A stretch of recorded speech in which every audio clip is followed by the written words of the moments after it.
Hey there, students. It's back to me again. Excuse me. Mrs. D may be able to read again sometime, but today you've got me, and we get to ride the Hogwarts Express today, which sounds like a lot of fun. Harry stared as Dumbledore sidled back into the picture on his card and gave him a small smile. Ron was more interested in eating the frogs than looking at the famous witches and wizards cards, but Harry couldn't keep his eyes off of them. Soon he had not only Dumbledore and Morgana, but Hengst of Woodcroft, Albert Grunin, Cirque, Paracelsus, and Merlin. He finally tore his eyes away from the druidess Cleodna, who was scratching her nose to open a bag of Bertie Bott's every flavor beans. You want to be careful with those, Ron warned Harry. When they say every flavor, they mean every flavor. You know, you get all the ordinary ones like chocolate and peppermint and marmalade, but then you get spinach and liver and tripe. George reckons he had a bogey-flavored one once. Ron picked up a green bean, looked at it carefully, and bit into a corner. Blech! See? Sprouts. They had a good time eating the every flavor beans. Harry got toast, coconut, baked bean, strawberry, curry, grass, coffee, sardine, and was even brave enough to nibble the end off of a funny gray one Ron wouldn't touch, which turned out to be pepper. The countryside was flying past the window, was becoming wilder. The countryside now flying past the window was becoming wilder. The neat fields had gone. Now there were woods, twisting rivers, and dark green hills. There was a knock on the door of their compartment, and the round-faced boy Harry had passed on platform 9 3/4 came in. He looked tearful. "Sorry," he said, "but have you seen a toad at all?" When they shook their heads, he wailed, "I've lost him. He keeps getting away from me." "He'll turn up," said Harry. "Yes," said the boy miserably. "Well, if you see him." He left. "Don't know why he's so bothered," said Ron. "If I'd brought a toad, I'd lose it as quickly as I could. Mind you, I brought Scabbers, so I can't talk." The rat was still snoozing on Ron's lap. "He might have died, and you wouldn't have known the difference," said Ron in disgust. "I tried to turn him yellow yesterday, make him look more interesting, but the spell didn't work. I'll show you. Look." He rummaged around in his trunk and pulled out a very battered-looking wand. It was chipped in places, and something white was glinting at the end. Unicorn hairs nearly poking out. Anyway, he had just raised his wand when the compartment door slid open again. The toadless boy was back, but this time he had a girl with him. She was already wearing her new Hogwarts robes. "Has anyone seen a toad? Neville's lost one," she said. She had a bossy sort of voice, lots of bushy brown hair, and rather large front teeth. "We've already told him we haven't seen it," said Ron, but the girl wasn't listening. She was looking at the wand in his hand. "Oh, are you doing magic? Let's see it, then." She sat down. Ron looked taken aback. All right." He cleared his throat. "Sunshine, daisies, butter, mellow. Turn this stupid fat rat yellow." He waved his wand, but nothing happened. Scabbard stayed gray and fast asleep. "Are you sure it's a real spell?" said the girl. "Well, it's not very good, is it? I've tried a few simple spells just for practice, and it's all worked for me. Nobody in my family's magic at all. It was ever such a surprise when I got my letter. But I was ever so pleased, of course. I mean, it's the very best school of witchcraft there is, I've heard. I've learnt all of our set books off by heart, of course. I just hope it will be enough. I'm Hermione Granger, by the way. Who are you?" She said all this very fast.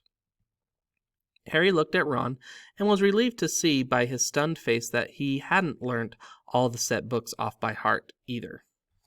"I'm Ron Weasley," Ron muttered. "Harry Potter," said Harry. "Are you really?" said Hermione.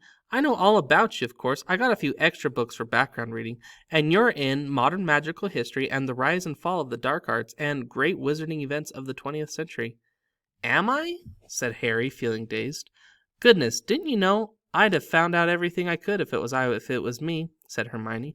"Do either of you know what house you'll be in? I've been asking around. I hope I'm in Gryffindor. It sounds by far the best. I hear Dumbledore himself was one, but I suppose Ravenclaw wouldn't be too bad. Anyway, we'd better go and look for Neville's toad. You two had better change, you know. I expect we'll be there soon." And she left, taking the toadless boy with her. "Whatever house I'm in, I hope she's not in it," said Ron. He threw his wand back into his trunk. "Stupid spell. George gave it to me. Bet he knew it was a dud." "What house are your brothers in?" asked Harry. "Gryffindor," said Ron. Gloom seemed to be settling on him again. "Mom and Dad were in it too. I don't know what they'll say if I'm not. I suppose Ravenclaw would be too bad, but I don't suppose Ravenclaw would be too bad, but I suppose if they put me in Slytherin, that's the house you know who was in." "Yeah," said Ron. He flopped back into his seat, looking depressed. I think the ends of Scabbers' whiskers are a bit lighter, said Harry, trying to take Ron's mind off houses. So what do your older brothers do now that they've left anyway? Harry was wondering what a wizard did once he finished school. Charlie's in Romania studying dragons, and Bill's in Africa doing something for Gringotts, said Ron. Did you hear about Gringotts? It's been all over the Daily Prophet, but I don't suppose you get that with the Muggles. Someone tried to rob a high-security vault. Harry stared. Really? What happened to them? Nothing. That's why it's such big news. They haven't been caught. My dad says it must have been a powerful dark wizard to get round Gringotts, but they don't think they took anything. That's what's odd. 'Cause everyone gets scared when something like this happens, in case you know who's behind it. Harry turned this news over in his mind.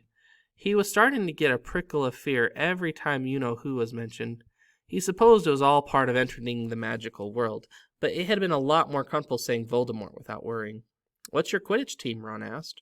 I don't know any, Harry confessed. What? Ron looked dumbfounded. Oh, wait. It's the best game in the world! And he was off, explaining all about 4 balls and the positions of the 7 players, describing famous games he'd been to with his brothers and the broomstick he'd like to get if he had the money. He was just taking Harry through the finer points of the game when the compartment door slid open yet again, but it wasn't Neville, the toadless boy, or Hermione Granger this time. 3 boys entered, and Harry recognized the middle one at once. It was the pale boy from Madame Malkin's robe shop. He was looking at Harry with a lot more interest than he'd shown back in Diagon Alley. Is it true? He said. They're saying all down the train that Harry Potter's in this compartment. So it's you, is it? Yes, said Harry. He was looking at the other boys. Both of them were thick-set and looked extremely mean. Standing either side of the pale boy, they looked like his bodyguard. Oh, this is Crabbe, and this is Goyle, said the pale boy carelessly, noticing where Harry was looking, and my name's Malfoy, Draco Malfoy. Ron gave a slight cough, which might have been hiding a snigger. Draco Malfoy looked at him. Think my name is funny, do you? No need to ask who you are. My father told me all the Weasleys have red hair, freckles, and more children than they can afford. He turned back to Harry. You'll soon find out some wizarding families are much better than others, Potter. You don't want to go making friends with the wrong sort. I can help you there. He held out to shake Harry's hand, but Harry didn't take it. I think I can tell who the wrong sorts are for myself. Thanks, he said coolly. Draco Malfoy didn't go red, but a pink tinge appeared in his pale cheeks. I'd be careful if I were you, Potter, he said slowly.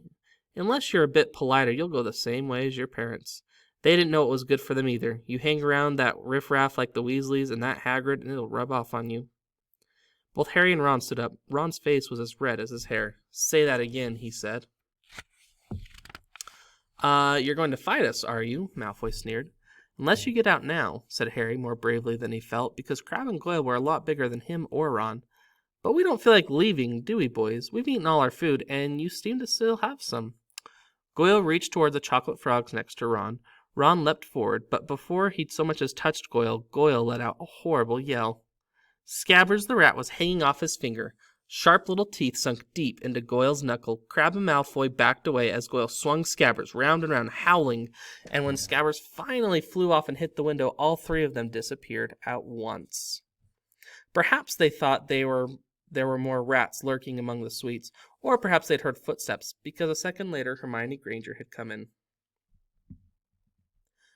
What has been going on? She said, looking at the sweets all over the floor and Ron picking up Scabbers by his tail. I think he's been knocked out, Ron said to Harry. He looked closer at Scabbers. No, I don't believe it. He's gone back to sleep. And so he had. You've met Malfoy before? Harry explained about their meeting in Diagon Alley. I've heard of his family, said Ron darkly. They were some of the first to come back to our side after you-know-who disappeared. Said they'd been bewitched. My dad doesn't believe it. He said Malfoy's father didn't need an excuse to go over to the dark side. He turned to Hermione. Can we help you with something? You'd better hurry up and put your robes on. I've just been up to the front to ask the driver, and he says we're nearly there. You haven't been fighting, have you? You'll be in trouble before we even get there. Scabbers has been fighting, not us, said Ron, scowling at her. Would you mind leaving while we change? All right. I only came in here because people outside are behaving very childish. Racing up and down the corridors, said Hermione in a sniffly voice. And you've got dirt in your nose, by the way. Did you know? Ron glared as she left. Harry peered out of the window. It was getting dark. He could see mountains and forests under the deep purple sky. The train did seem to be slowing down. He and Ron took off their jackets and pulled on their long black robes. Ron's were a bit short for him. You could see his trainers underneath them. A voice echoed through the train. We will be reaching Hogwarts in 5 minutes' time. Please leave your luggage on the train. It will be taken to the school separately. Harry's stomach lurched with nerves, and Ron, he saw, looked pale under his freckles. They crammed their pockets with the last of the sweets and joined the crowd thronging the corridor. The train slowed right down and finally stopped. People pushed their way towards the door and out onto a tiny dark platform. Harry shivered in the cold night air. Then a lamp came bobbing over the heads of the students, and Harry heard a familiar voice. First years over here. All right there, Harry. Hagrid's big face beamed over the sea of hands. Come on, follow me. Any more first years? Mind your step now. First years and follow me. Slipping and stumbling, they followed Hagrid down what seemed to be a steep, narrow path. It was so dark either side of them that Harry thought there must be thick trees there. Nobody spoke much. Neville, the boy who kept losing his toad, sniffled once or twice. You'll get your first sight of Hogwarts in a sec, Hagrid called over his shoulders. Just round the bend here. There was a loud ooh. The narrow path had opened suddenly onto the edge of a great black lake. Perched atop a high mountain on the other side, its many windows sparkling in the starry sky, was a vast castle with many turrets and towers. No more than 4 to a boat, Hagrid called, pointing to a fleet of little boats sitting in the water by the shore. Harry and Ron were followed into their boat by Neville and Hermione. Everyone in, shouted Hagrid, who had a boat to himself. Right then, forward. And the fleet of little boats moved off all at once, gliding across the lake, which was as smooth as glass. Everyone was silent, staring up at the great castle overhead. It towered over them as they sailed nearer and nearer to the cliff on which it stood. Heads down, yelled Hagrid as the first boats reached the cliff. They all bent their heads, and the little boats carried them through a curtain of ivy which had a wide opening in the cliff face. They were carried along a dark tunnel which seemed to be taking them right underneath the castle, until they reached a kind of underground harbor, where they climbed out onto the rocks and pebbles. Oi, you there? Is this your toad? Said Hagrid, who was checking the boats as people climbed out of them. Trevor! Cried Neville blissfully, holding out his hands. Then they clambered up a passageway in the rock after Hagrid's lamp, coming out at last onto smooth, damp grass right in the shadow of the castle. They walked up a flight of stone steps and crowded around the huge oak front door. Everyone here? You there? You still got your toad? Hagrid raised a gigantic fist and knocked 3 times on the castle door. Chapter 7. The Sorting Hat. Thanks for listening.